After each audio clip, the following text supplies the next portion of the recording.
Santiago capítulo 1. Una fe viva en las pruebas y tentaciones. A. Pruebas y sabiduría. 1, versículo 1. Saludos de Santiago. Santiago, siervo de Dios y del Señor Jesucristo, a las 12 tribus que están en la dispersión, salud. A. Santiago. Hay varios hombres con el nombre de Santiago mencionados en el Nuevo Testamento, pero la tradición confiable asigna este libro a aquel llamado Santiago el Justo, el medio hermano de Jesús, Mateo 13:15, y hermano de Judas, Judas 1, el cual dirigió la iglesia en Jerusalén, Hechos 15:13. 1. Otros hombres con el nombre de Santiago son Santiago, hermano de Juan, hijo de Zebedeo, el primer apóstol martirizado, también conocido como Santiago el Menor, Mateo 10:32, Marcos 15:40, Hechos 12:2. Santiago Jacobo, el hijo de Alfeo, otro de los 12 discípulos, Mateo 10:3. Santiago, el padre del otro apóstol Judas, Lucas 6:16. 2. El escritor de esta carta es el mismo Santiago que recibió una aparición especial de Jesús en la resurrección, 1 de Corintios 15:7. Esta fue probablemente la causa de su conversión, porque hasta ese momento los hermanos de Jesús parecían no apoyar ni su mensaje ni su misión. Juan 7:5.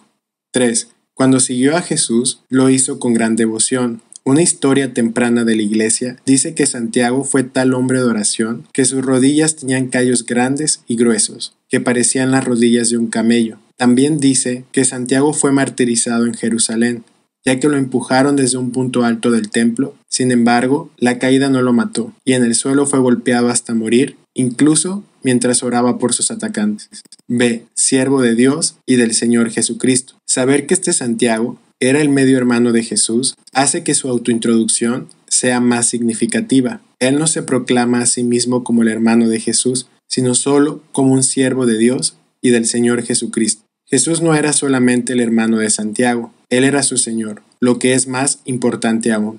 1. La palabra siervo es importante. Se traduce de la antigua palabra griega doulos, un esclavo, un siervo, uno que está en constante servidumbre hacia otro. Entre los griegos, con un alto sentido de la libertad personal, el término llevaba una connotación degradante. Gebert. 2. Señor, es una palabra importante. Se traduce de la antigua palabra griega kurios. Esto significa que Santiago consideraba a Jesús Dios. Los judíos helenísticos utilizaban kurios como un nombre de Dios. El no uso del artículo toma más significado cuando se recuerda que Curios o Dominus era un título que se le daba a los primeros emperadores romanos para expresar su deidad, Osterlei en expositor. C. A las 12 tribus. A lo que se refiere Santiago, con la referencia de las 12 tribus, es difícil de entender. ¿Está Santiago escribiendo una carta solamente a los cristianos con un trasfondo judío o a todos los cristianos? En verdad, la carta aplica para todos los cristianos, pero probablemente Santiago la escribió antes de que los gentiles fueran traídos a la iglesia, o antes de que emergieran los cristianos gentiles en un número significativo. 1. Las 12 tribus. Es una forma figurada de hablar de los judíos para referirse, en ciertas ocasiones, a todo el pueblo judío. Mateo 19:28. Pablo se refirió a nuestras 12 tribus en su discurso ante el rey Agripa. Hechos 26:7. El concepto de las 12 tribus entre el pueblo judío era todavía fuerte, aunque durante siglos no habían vivido en sus asignaciones tribales. 2. En Gálatas 2:8-9, Pablo describió el apostolado de algunos de los apóstoles del primer siglo como el apostolado de los circuncidados, es decir, tenían su ministerio principalmente a las ovejas perdidas de Israel, tal como Jesús lo mencionó en Mateo 10:6 y 15:24. En ese contexto, Pablo mencionó a este mismo Santiago, así que es justo considerarlo también como alguien que tiene el apostolado de los circuncisos. 3. Que están en la dispersión. En ese tiempo, el pueblo judío estaba esparcido por todo el mundo. Había comunidades cristianas entre casi todas las comunidades judías, a través de todo el mundo. Con respecto a lo extenso de la dispersión, Josefo escribió: no hay ciudad ni tribu, ya sea griega o bárbara, en las cuales las leyes y costumbres judías no se hayan arraigado. Citado en Barclay. 4. Ya que esto fue escrito para el cuerpo de los cristianos, como existía en ese tiempo, esta es una carta para nosotros hoy. Algunos piensan que el libro de Santiago no es importante para los cristianos y han citado las frases famosas de Martín Lutero, una carta llena de paja. Pero la observación de Lutero se debe de entender de acuerdo con su contexto. Su intención era hacer la observación de que la carta de Santiago había poco o nada cuanto a la predicación del Evangelio o la justificación solamente por fe.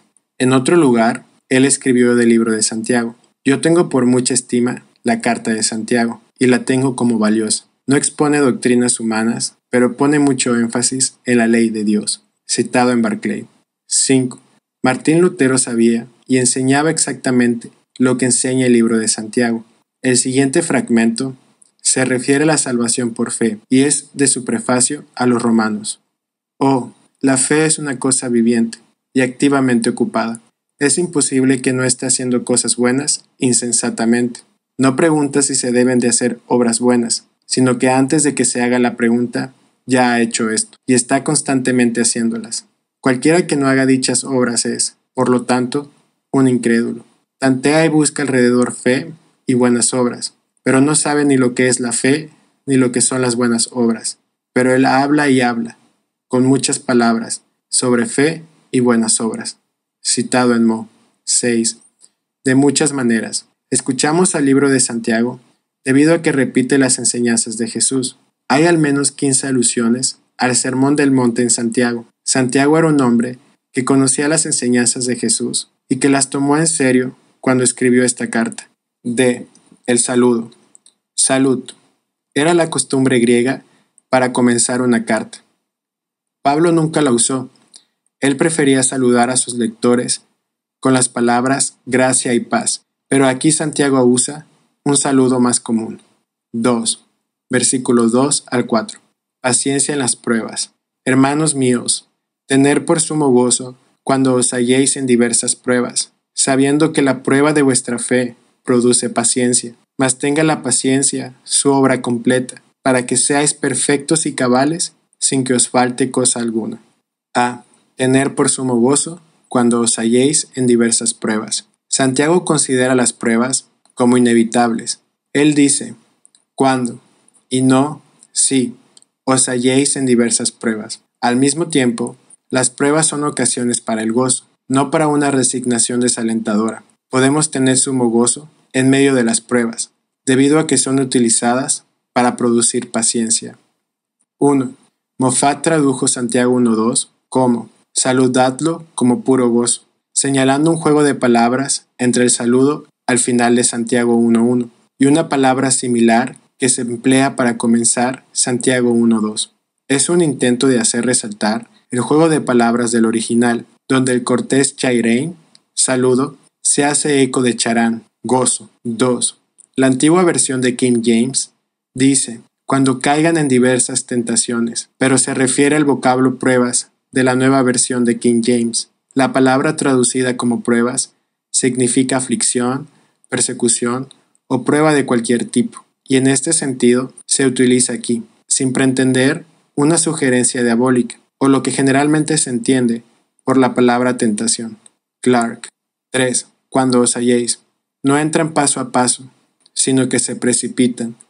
Se hunden cuando estén tan rodeados que no haya forma de escapar de ellas, estando afligidos como lo estuvo David. Salmo 116:3. 4. Paciencia. Proviene de la antigua palabra griega upomone. Esta palabra no describe una espera pasiva, sino el sufrir sin rendirse. No es tanto la cualidad que te ayuda a guardar calladamente en la sala de espera de un doctor, sino la cualidad que te ayuda a terminar el maratón. 5. La antigua palabra griega upomone proviene de upo, bajo, y meno, el estar, soportar, permanecer. En su raíz significa permanecer bajo. Tiene la imagen de alguien bajo una carga pesada, que tiene la resolución de permanecer allí en lugar de tratar de escapar. El filósofo Philo llamó la palabra upomone la reina de las virtudes, citado en Gebert. El comentarista griego Sterley dijo que esta palabra paciencia describe la disposición del ánimo a soportar. B. Sabiendo que la prueba de vuestra fe produce paciencia. La fe no es producida en las pruebas, es probada, a través de las pruebas. Las pruebas revelan qué tipo de fe tenemos, no debido a que Dios no sepa qué tipo de fe tenemos, sino para hacer nuestra fe evidente a nosotros mismos y a aquellos a nuestro alrededor. 1. Notamos que la fe es la que es probada, y eso demuestra que la fe es importante y preciosa, porque solo las cosas preciosas son probadas tan a fondo. La fe es tan vital para la salvación como el corazón es para el cuerpo. De ahí que las jabalinas del enemigo se dirijan principalmente a esta gracia esencial. Spurgeon. 2. Si las pruebas no producen fe, entonces ¿qué lo hace? Romanos 10:17 nos dice: así que la fe es por el oír, y el oír por la palabra de Dios. La fe es edificada en nosotros mientras oímos, entendemos y confiamos en la palabra de Dios. 3. Santiago no quería que nadie pensara que Dios envía las pruebas para quebrantar o destruir nuestra fe. Por lo tanto, volverá a retomar este punto en Santiago 1:13 al 18. C. Produce paciencia. Las pruebas no producen fe, pero cuando las pruebas se reciben con fe, éstas producen paciencia. Pero la paciencia no es inexorablemente producida en tiempos de prueba. Si las dificultades se reciben con incredulidad y quejas, las pruebas producen amargura y desaliento. Este es el motivo por el que Santiago nos exhorta el tened por sumo gozo. El tened por sumo gozo es la respuesta de la fe en los tiempos de prueba. 1. Es ocasionalmente afirmado que Santiago pide a sus lectores que disfruten sus pruebas, pero él no dijo que ellos tienen que sentir todo el gozo, o que las pruebas son todo gozo.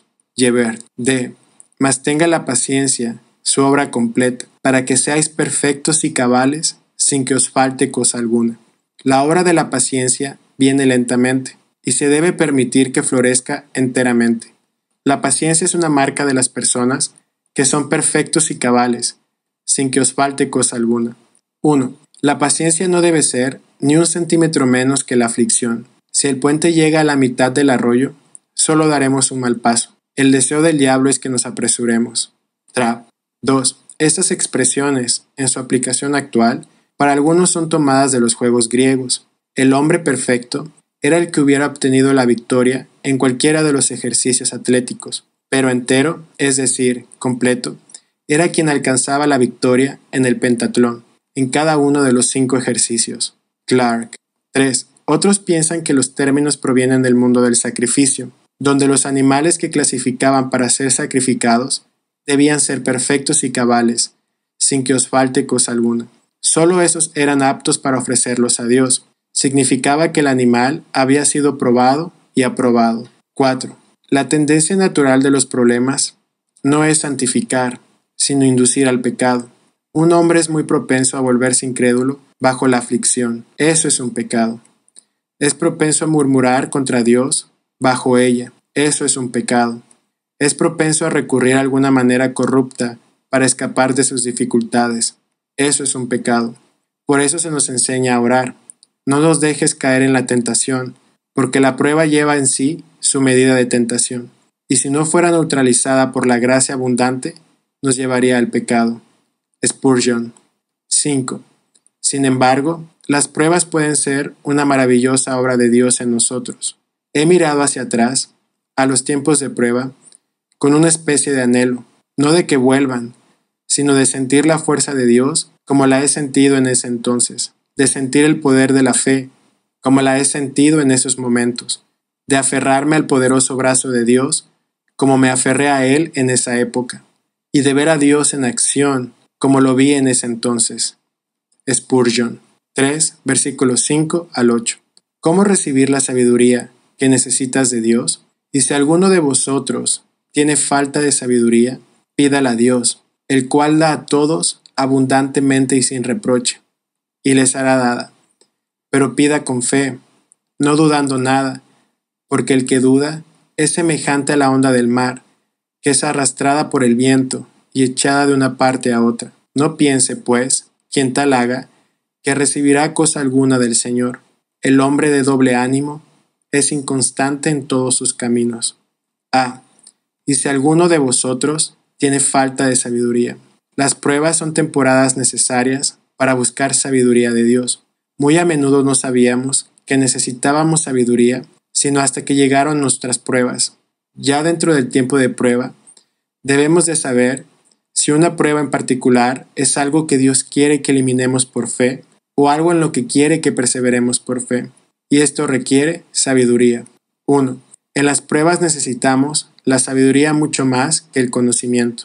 El conocimiento es información en bruto, pero la sabiduría es la que te dice cómo usar esta información. Alguien ha dicho que el conocimiento es la habilidad para desarmar las cosas, pero la sabiduría es la habilidad para unir las cosas. B.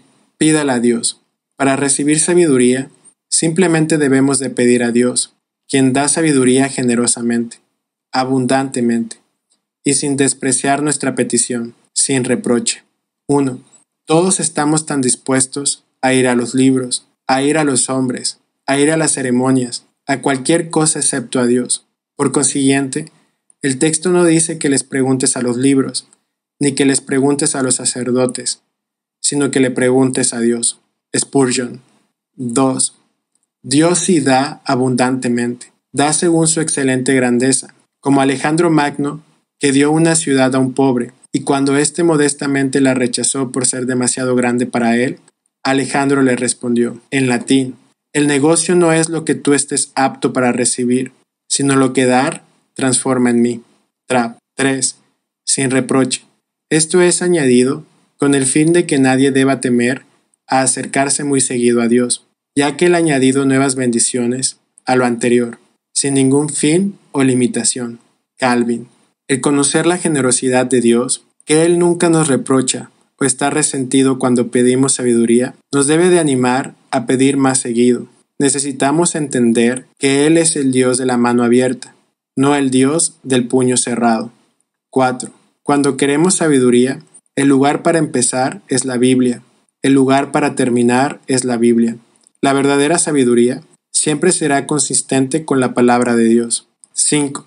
El lenguaje aquí implica humildad para acercarse a Dios. No dice que compre a Dios, que exija a Dios, ni que gane de Dios. O no, que le pida a Dios. Esa es la palabra del mendigo. El mendigo pide una limosna. Debemos pedir como el mendigo pide en la calle, y Dios te dará mucho más generosamente de lo que tú das a los pobres. Debes confesar que no tienes ningún mérito propio. Spurgeon. C. Pero pida con fe. Nuestra petición de sabiduría debe de hacerse como cualquier otra petición, con fe, sin dudar en la habilidad o deseo de Dios de darnos su sabiduría. 1. Esto muestra el tipo de corazón que necesitamos cuando buscamos la sabiduría de Dios en las Escrituras. Un corazón que cree en la palabra de Dios y que cree que nos habla hoy día. D. No dudando nada. No piense, pues, quien tal haga, que recibirá cosa alguna del Señor. El que duda y está falto de fe, no debería de esperar recibir cosa alguna del Señor. Esta falta de fe y confianza en Dios también muestra que no tenemos fundamento, al ser inconstantes en todos nuestros caminos. 1. Semejante a la onda del mar que es arrastrada por el viento. El hombre que no está completamente persuadido que si pide a Dios recibirá, se asemeja a una ola del mar, está en un estado de agitación continua, impulsado por el viento, echado de una parte a otra. Ahora la esperanza lo levanta, luego se hunde por la desesperación. Clark. 2. La onda del mar. Es una descripción adecuada de quien se ve obstaculizado por la incredulidad y las dudas innecesarias. La onda del mar no tiene descanso y lo mismo ocurre con los que dudan. La onda del mar es inestable y también lo es el que duda. La onda del mar es impulsada por los vientos y también lo es el que duda. La onda del mar es capaz de una gran destrucción y también lo es el que duda. El hombre de doble ánimo es inconstante en todos sus caminos. Pedir a Dios, pero pedirle dudando de alguna manera, muestra que somos de doble ánimo. Si no tuviéramos fe, entonces ni siquiera pediríamos. Pero si no tuviéramos incredulidad, entonces no dudaríamos. Estar a mitad del camino entre la fe y la incredulidad es ser de doble ánimo.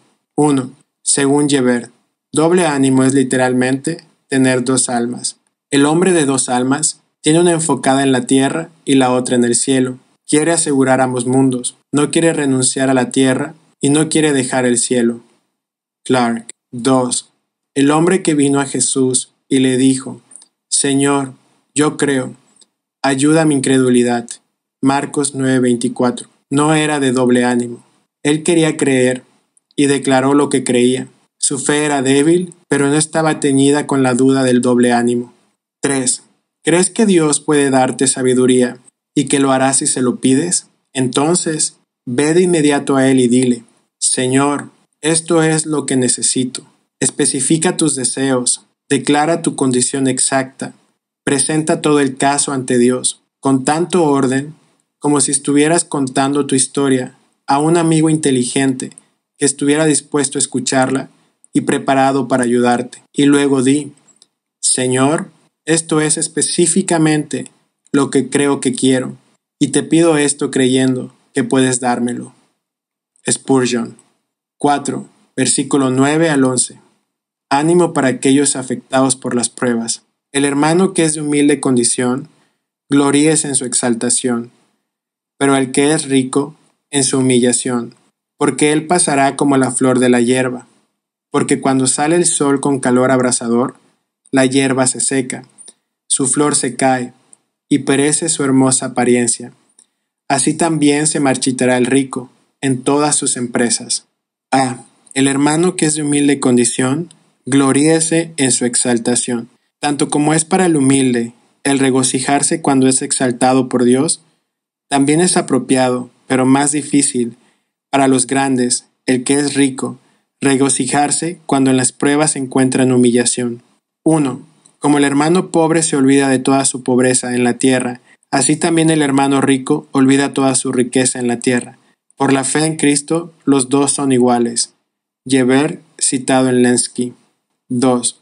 Aunque podemos entender la pobreza y la riqueza como pruebas de una fe viva con las que un cristiano pudiera lidiar, no obstante, parece que Santiago ha hecho un cambio repentino en su tema, de las pruebas y la sabiduría a las riquezas y la humildad. En cierto modo, el libro de Santiago es como el libro de los Proverbios, u otra literatura de sabiduría del Antiguo Testamento, y puede saltar de un tema a otro y volver a un tema anterior.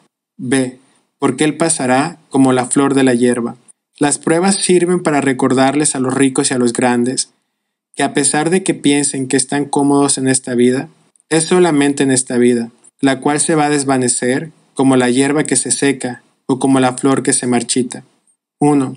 En la tierra de Israel hay una variedad de hermosas flores que florecen cuando llegan las lluvias, pero duran por un corto tiempo antes de que se sequen. En la escala de la eternidad, esto muestra lo rápido que se marchitará el rico en todas sus empresas. 2. La riqueza de este mundo ciertamente se marchitará, pero Santiago también dice que se marchitará el rico. Si ponemos nuestra vida y nuestra identidad en las cosas que se marchitarán, entonces nosotros también nos marchitaremos. ¿Cuánto mejor será poner nuestras vidas y nuestra identidad en las cosas que nunca se marchitarán? Si un hombre es solamente rico en este mundo, cuando muera dejará sus riquezas. Pero si un hombre es rico ante Dios, cuando muera irá a sus riquezas. B. Viviendo para el Señor en tiempos de tentación. 1, versículo 12. Una bendición para aquellos que soportan la tentación. Bienaventurado el varón que soporta la tentación, porque cuando haya resistido la prueba, recibirá la corona de vida que Dios ha prometido a los que le aman. A. Bienaventurado el varón. Esto suena como una de las bienaventuranzas de Jesús en el Sermón del Monte, Mateo 5, 1 al 12. En esas grandes declaraciones de bendición, Jesús no había terminado de decirnos cómo podemos ser bienaventurados. Aquí aprendemos que podemos ser bienaventurados mientras soportamos la tentación. 1. No dice, bendito el hombre que nunca es tentado. Tampoco dice, bendito el hombre que encuentra toda tentación fácil de vencer. En cambio, la promesa de bendición se da a quien soporta la tentación. Hay un regalo especial de bendición de Dios para el que puede decir no a la tentación, diciendo así sí a Dios. B. Para cuando haya sido aprobado. Aquí Santiago declara el propósito de Dios al permitir la tentación. El propósito es aprobarnos. que a través de la prueba nos revelemos como genuinos y fuertes en nuestra fe. C. Que soporta tentación. La tentación es una de las muchas pruebas, Santiago 1-2, que enfrentamos mientras perseveramos a través de la tentación. Somos probados y seremos recompensados mientras la obra de Dios en nosotros es evidente a través de nuestra resistencia a la tentación. D. La corona de vida que Dios ha prometido. Nos recuerda que en verdad vale la pena soportar bajo las tentaciones a las que nos enfrentamos. Nuestra perseverancia será recompensada mientras demostramos nuestro amor por Jesús a los que le aman, por medio de resistir la tentación. 1. Hay una corona para mí, entonces me ceñiré mis lomos y aligeraré mi paso, ya que la corona está bien asegurada para los que corren con paciencia. Spurgeon. A los que le aman. Esto describe el motivo para resistir la tentación, nuestro amor a Dios. Las pasiones de la tentación pecaminosa solo pueden ser superadas por una pasión mayor, y esa es una pasión por el honor, la gloria y la relación con Dios. 1. Algunos resisten la tentación por el miedo al hombre. El ladrón se vuelve honesto de repente cuando ve a un policía. El hombre o la mujer controlan sus lujurias porque no pueden soportar ser descubiertos y por lo tanto avergonzados. Otros resisten la tentación de un pecado por el poder de otro pecado. El avaro deja de ir de fiesta porque no quiere gastar el dinero, pero el mejor motivo para resistir la tentación es amar a Dios. Es amar a Dios con mayor poder y pasión que al pecado. 2. Para que los que soportan la tentación correctamente la soporten porque aman a Dios. No pueden caer en el pecado porque afligirían a quien los ama también y a quien ellos aman con todo su corazón. Spurgeon 2, versículo 13-16. ¿Cómo llegan las tentaciones? Cuando alguno es tentado, no diga que es tentado de parte de Dios, porque Dios no puede ser tentado por el mal, ni Él tienta a nadie, sino que cada uno es tentado cuando de su propia concupiscencia es atraído y seducido. Entonces la concupiscencia, después que ha concebido, da a luz el pecado, y el pecado, siendo consumado, da a luz a la muerte. Amados hermanos míos, no erréis.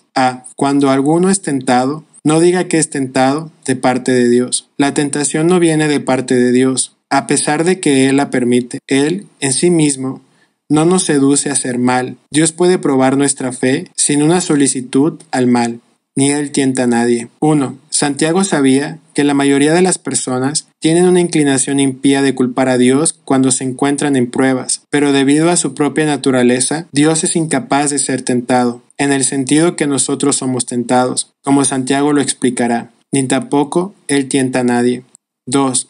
Él demuestra la gran causa del pecado, que la lujuria tiene una gran mano sobre él, más grande que el diablo o sus instrumentos, que no pueden hacernos pecar sin contar con nosotros. A veces tientan, pero no prevalecen. Paul. 3. Dios a veces permite que grandes pruebas vengan a su pueblo, incluso algunos que podrían ser considerados como sus favoritos. Pensamos en el duro mandamiento que le dio a Abraham, Génesis 22:1, y la aflicción que permitió que viniera Job, Job 1-2. Otras veces puede enviar pruebas como una forma de juicio sobre aquellos que lo han rechazado, como enviar un espíritu para traer engaño, Primera de Reyes 22, 19-23, o apartarse de un hombre y negarse a responderle, Primera de Samuel 28, 15-16. Sin embargo, en ningún caso Dios arrastra a una persona al mal.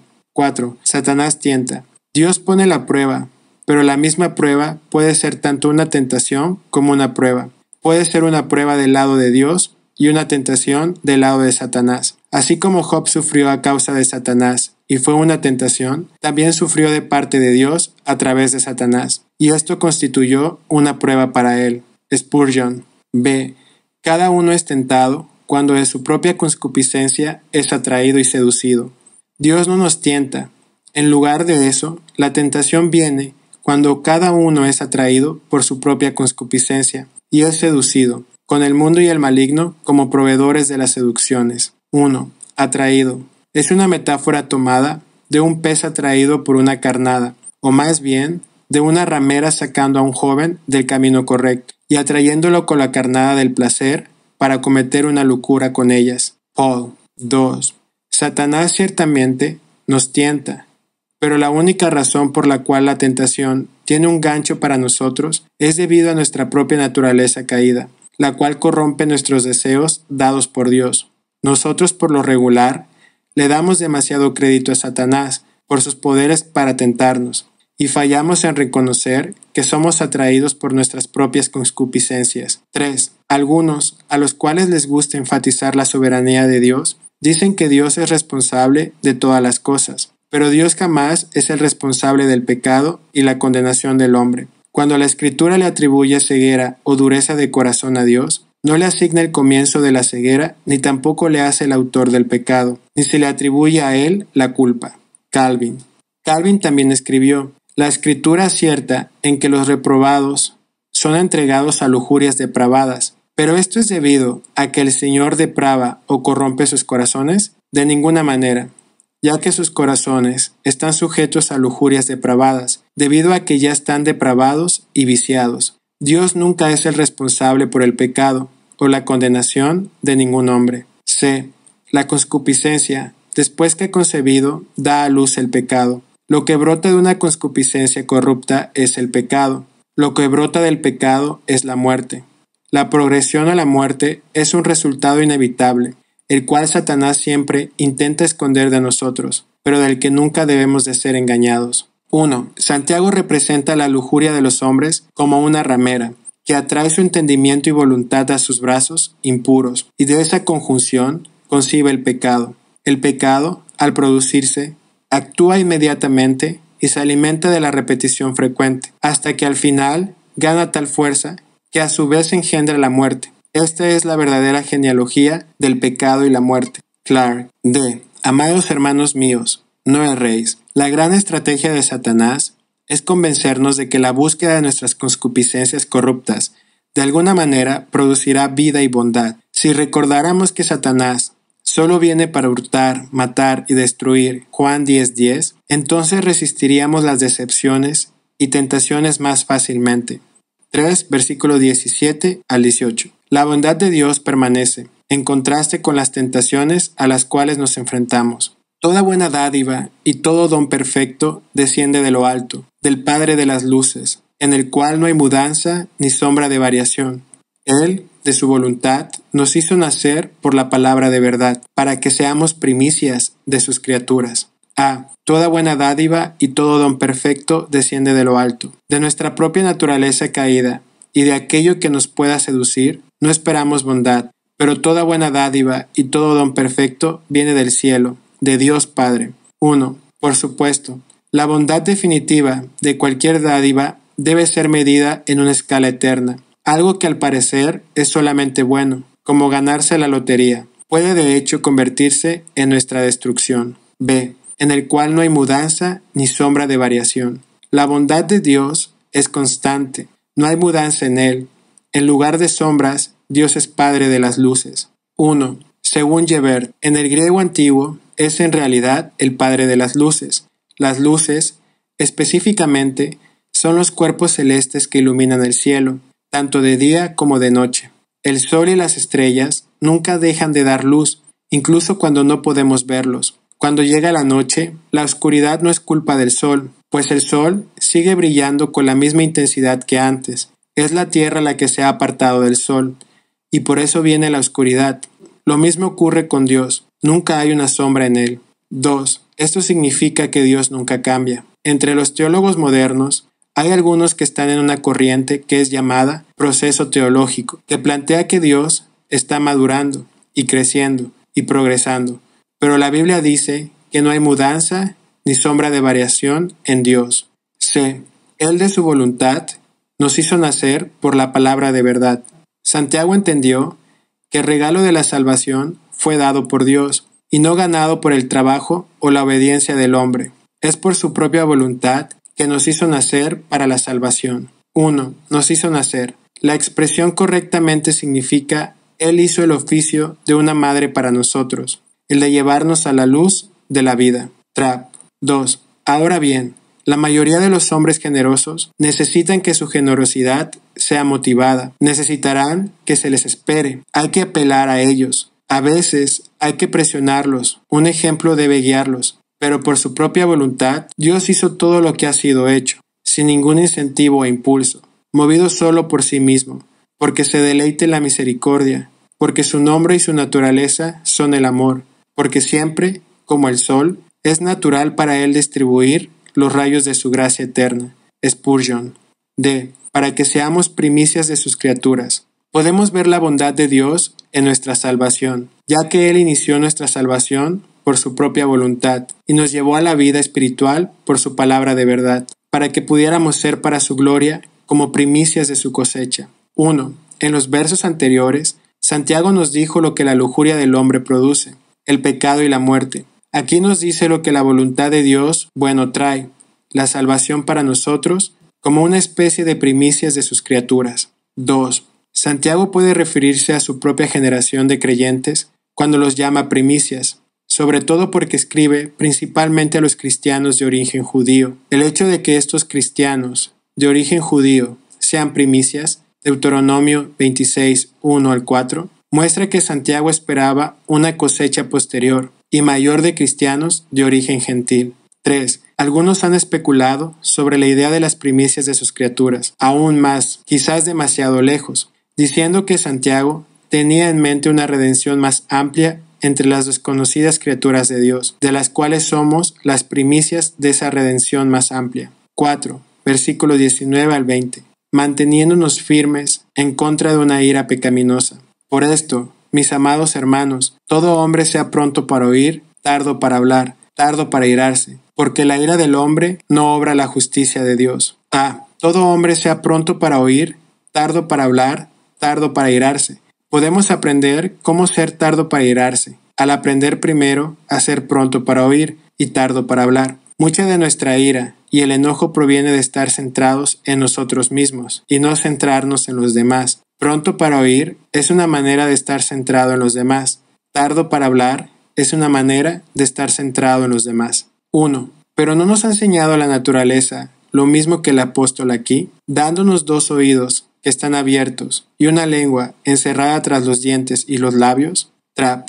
B. Tardo para irarse, porque la ira del hombre no obra la justicia de Dios. A la luz de la naturaleza de la tentación y de la bondad de Dios, debemos de tomar especial cuidado en ser tardos para irarnos, debido a que nuestra ira no cumple la justicia de Dios.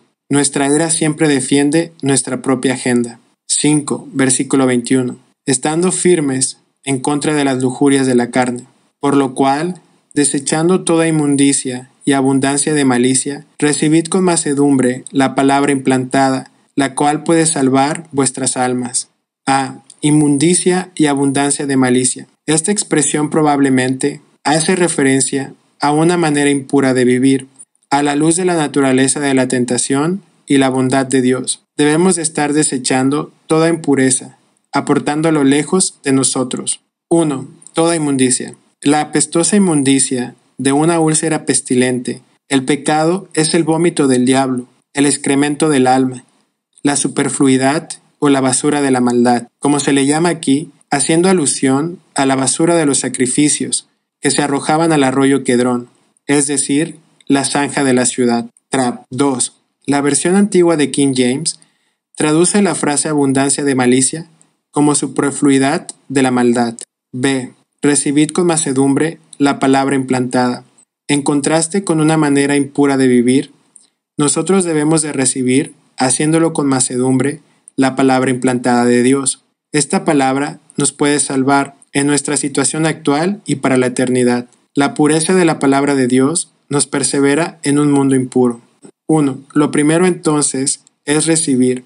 Esa palabra recibir es una palabra evangélica muy instructiva. Es la puerta a través de la cual la gracia de Dios entra en nosotros. No nos salvamos obrando, sino recibiendo, no por lo que damos a Dios, sino por lo que Dios nos da y recibimos de Él. Spurgeon. 2. Aquí Santiago aludió al poder espiritual de la palabra de Dios. Cuando entra en el corazón humano, tiene la capacidad de salvar su alma. La palabra de Dios va cargada del poder de Dios. 6, versículo 22 al 25.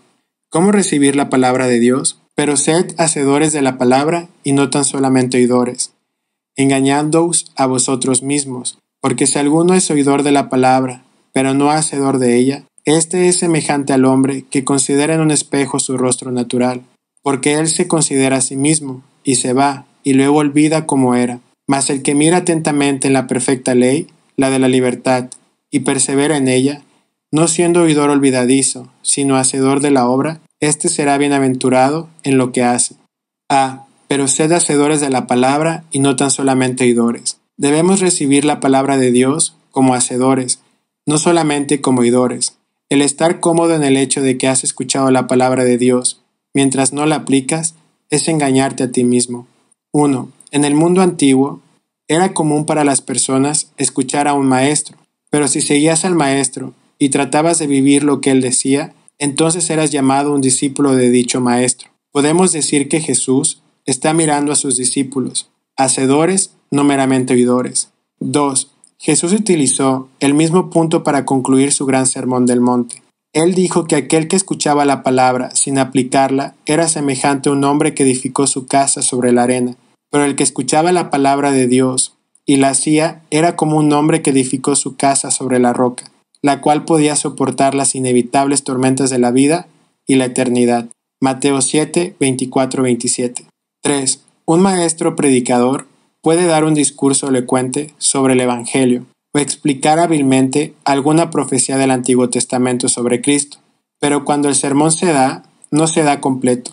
Algo queda por hacer de parte de los oyentes, y se contentan con la admiración sentimental o con disfrutar del trato emocional o mental. No necesitan imaginar que esto es la religión. Moffat. 4. Me temo que tenemos muchos de estos en todas las congregaciones.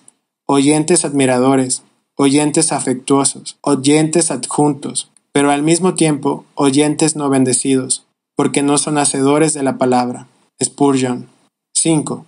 ¿Conoces la vieja historia? Me da vergüenza repetirla otra vez, pero es muy fácil de entender.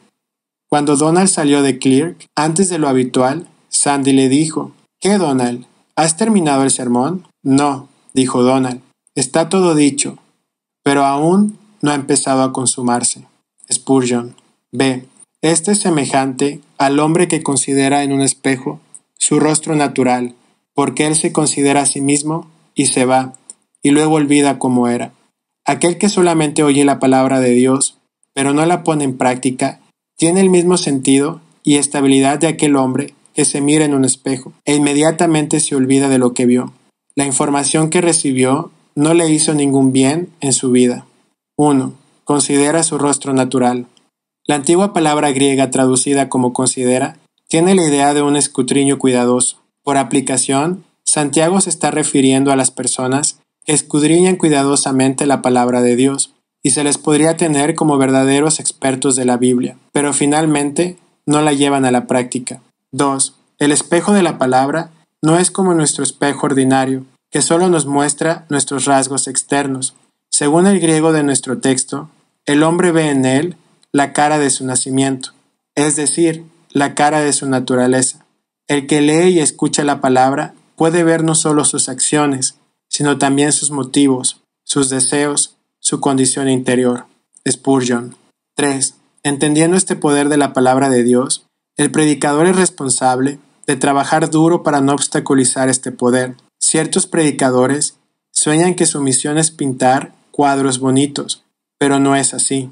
No debemos diseñar ni dibujar, sino simplemente mostrar el reflejo de la verdad.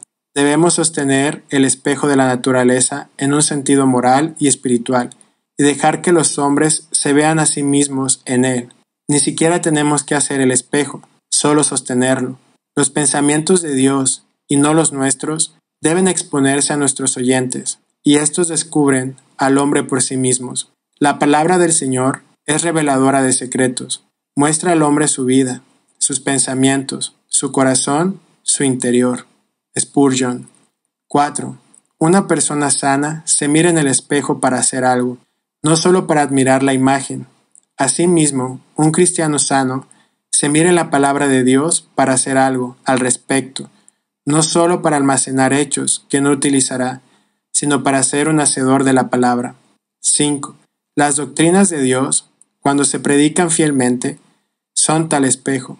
El que oye no puede evitar descubrir su propio carácter, y ser afectado por su propia deformidad. Se entristece y se propone la enmienda, pero cuando la predicación termina y el espejo es quitado, pronto olvida qué clase de hombre era. En su mente se exime la necesidad de arrepentirse y enmendar la vida, y así engaña a su alma.